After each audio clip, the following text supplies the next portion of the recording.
नाज़रीन, केपी में 13 रुकनी काबीना तश्कील पा गई है। ऐसे में हल्फ बर्दारी भी हो चुकी है। अब ये काबीना किस तरह से काम करेगी, क्या पाकिस्तान तहरीक इंसाफ की जो उम्मीदें वाबस्ता हैं सुहेल आफरीदी साहब से वो पूरी हो सकेंगी, इस पर बात करेंगे इमरान साहब से। इमरान साहब, किस तरह से देख रहे हैं? 13 रुकनी काबीना तश्कील दे दी गई है, हल्फ बर्दारी भी हो चुकी है। अब ये जो नई तब्दीलियाँ केपी में की गई हैं, क्या समझते हैं PTI की फेवर में होंगी आने वाले टाइम में, जो उम्मीद जाहिर की जा रही है? देखें ज़रा, बात ये है कि PTI की काबीना है तो उसकी फेवर में ही होगी। अब ये तो नहीं हो सकता कि काबीना PTI की और फेवर वो मुस्लिम लीग, बिल्कुल, जो एक्सपेक्टेशन जो तवक्कुआत है इनकी, वो तवक्कुआत पूरी कर सकेगी। तवक्कुआत जो है ना वो बड़ी शदीद तरह की है और शदीद किस्म की है और उनको पूरा करना आसान नहीं है। इसलिए शायद अब आप देखें कि अभी काबीना ने उस तरह से चार्ज भी नहीं संभाला, उस तरह से काम भी नहीं शुरू किया, लेकिन जो साबिक वजीर आला हैं अली अमीन गंडापुर साहब, उनकी तरफ से तनकीद भी सामने आ गई और उनका ये कहना कि जनाब सूबे में अमन जो है वो हाथों से फिसलता जा रहा है। तो क्या ये क्या जाहिर करता है कि एक वजीर आला जिनको अभी हटाया गया है, उन्होंने नई काबीना बनने से पहले ही इस तरह के एतराज़ात शुरू कर दिए, तो ये चीज़ें खासी मुश्किल हैं। और दूसरी बात ये कि सुहेल आफरीदी के सामने चैलेंज एक ही है जो अली अमीन गंडापुर पूरा नहीं कर सके, और वो है बानी चेयरमैन इमरान खान की रिहाई।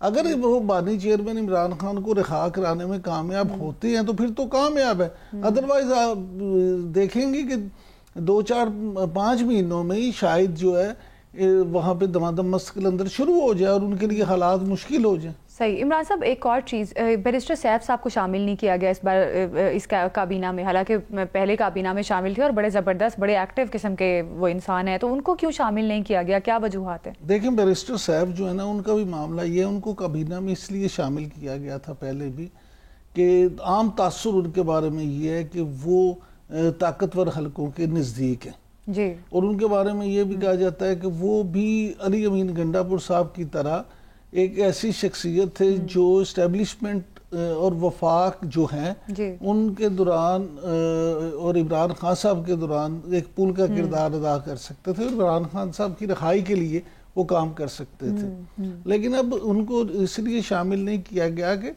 अली अमीन गंडापुर साहब को इसलिए हटाया गया है कि वो अपना मकसद, अपना काम पूरा नहीं कर सके।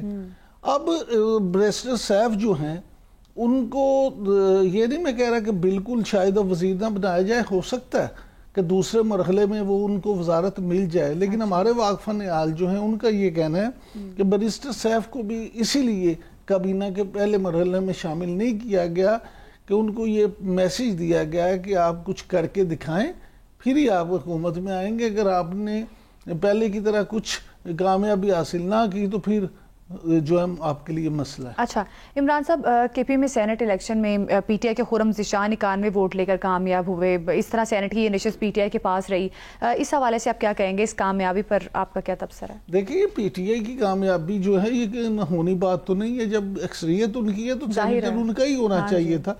अलबत्ता अनहोनी बात ये होती है कि अपोजिशन के जो उम्मीदवार थे वो कामयाब हो जाते हैं, तो मैं तो समझता हूँ ऐसी कोई बात नहीं। लेकिन एक काबीना के हवाले से मैं आपसे ज़रूर बात करना चाहूँगा कि आप ये देखें कि कुछ लोग ऐसे थे, कुछ ग्रुप्स ऐसे थे या कुछ ताकतवर शख्सियात ऐसी थी जिनको अली अमीन गंडापुर साहब की काबीना में शामिल नहीं किया गया था। अब इस काबीना में वो भी शामिल है। मिसाल के तौर पर असद कैसर साहब हैं, आतिफ खान साहब हैं, शहराम तरकई साहब हैं, तो ये असद कैसर साहब के भाई काबीना का हिस्सा हैं, तो तरकई साहब जो हैं वो काबीना का हिस्सा हैं। तो ये सारे मामलात हैं कि ये लोग भी जो हैं वो सब दोबारा एक तरह से पावर में आ गए हैं। तो ये जो अंदर उनकी ग्रुप बंदी है ना, अभी भी वहाँ पे आप ये देखें कि केपी में ये नहीं हुआ कि अली अमीन गंडापुर साहब की हुकूमत ख़त्म हुई है तो ग्रुप बंदी ख़त्म हुई है। ग्रुप बंदी अभी भी उसी तरह से कायम है।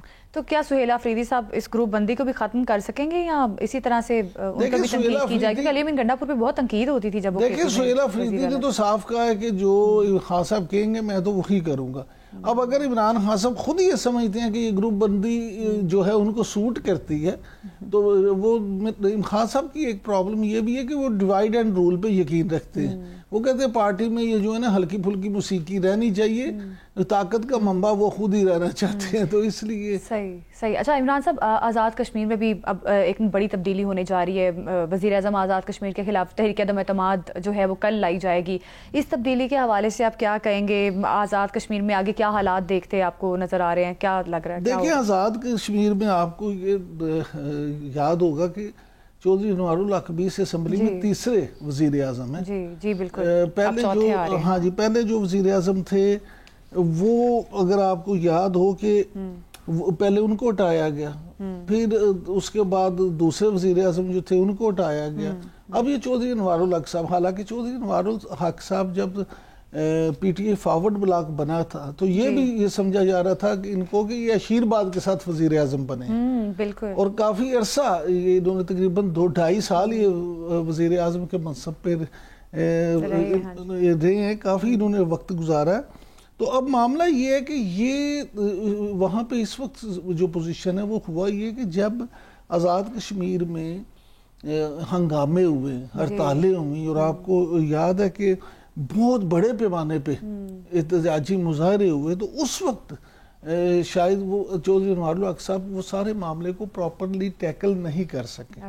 جس کے نتیجے میں آپ کو یاد ہوگا کہ حکومت تو بالکل فیل ہوگی, اور پھر جوائنٹ ایکشن کمیٹی کے مطالبات وہ جائز ہوں ناجائز ہوں یا اس میں سے کچھ ناجائز ہوں, جو بھی ہو تمام مطالبات جو ہے وہ حکومت کو ماننا پڑے, اور اس کے بعد ہی وہاں پہ امن قائم ہوا. اور یہ بھی بڑی اس دوران خبریں آتی رہی روزانہ کی بنیاد پہ کہ وہاں اتنے لوگ ہلاک ہو گئے یا اتنے زخمی ہو گئے. تو چودھری انوار الحق صاحب جو ہیں اس کے بعد یہ شاید فیصلہ کر لیا گیا تھا کہ اب یہ اس منصب پہ جو ہے نا مزید نہیں رہیں گے. ناظرین, کے پی میں 13 رکنی کابینہ تشکیل پا گئی ہے. ایسے میں حلف برداری بھی ہو چکی ہے. اب یہ کابینہ کس طرح سے کام کرے گی, کیا پاکستان تحریک انصاف کی جو امیدیں وابستہ ہیں سہیل آفریدی صاحب سے وہ پوری ہو سکیں گی, اس پر بات کریں گے عمران صاحب سے. عمران صاحب, کس طرح سے دیکھ رہے ہیں؟ 13 رکنی کابینہ تشکیل دے دی گئی ہے, حلف برداری بھی ہو چکی ہے. اب یہ جو نئی تبدیلیاں کے پی میں کی گئی ہیں, کیا سمجھتے ہیں پی ٹی آئی کی فیور میں ہوں گی آنے والے ٹائم میں, جو امید ظاہر کی جا رہی ہے؟ دیکھیں زینب, بات یہ ہے کہ پی ٹی آئی کی کابینہ ہے تو اس کی فیور میں ہی ہوگی. اب یہ تو نہیں ہو سکتا کہ کابینہ پی ٹی آئی کی اور فیور وہ مسلم لیگ. بالکل, جو ایکسپیکٹیشن جو توقعات ہیں ان کی, وہ توقعات پوری کر سکے گی. توقعات جو ہے نا وہ بڑی شدید طرح کی ہیں اور شدید قسم کی, اور ان کو پورا کرنا آسان نہیں ہے. اس لیے شاید اب آپ دیکھیں کہ ابھی کابینہ نے اس طرح سے چارج بھی نہیں سنبھالا, اس طرح سے کام بھی نہیں شروع کیا, لیکن جو سابق وزیر اعلیٰ ہیں علی امین گنڈا پور صاحب, ان کی طرف سے تنقید بھی سامنے آ گئی, اور ان کا یہ کہنا کہ جناب صوبے میں امن جو ہے وہ ہاتھوں سے پھسلتا جا رہا ہے. تو یہ کیا ظاہر کرتا ہے کہ ایک وزیر اعلیٰ جن کو ابھی ہٹایا گیا ہے, انہوں نے نئی کابینہ بننے سے پہلے ہی اس طرح کے اعتراضات شروع کر دیے, تو یہ چیزیں خاصی مشکل ہیں. اور دوسری بات یہ کہ سہیل آفریدی کے سامنے چیلنج یہ کی ہے جو علی امین گنڈا پور پورا نہیں کر سکے, اور وہ ہے بانی چیئرمین عمران خان کی رہائی.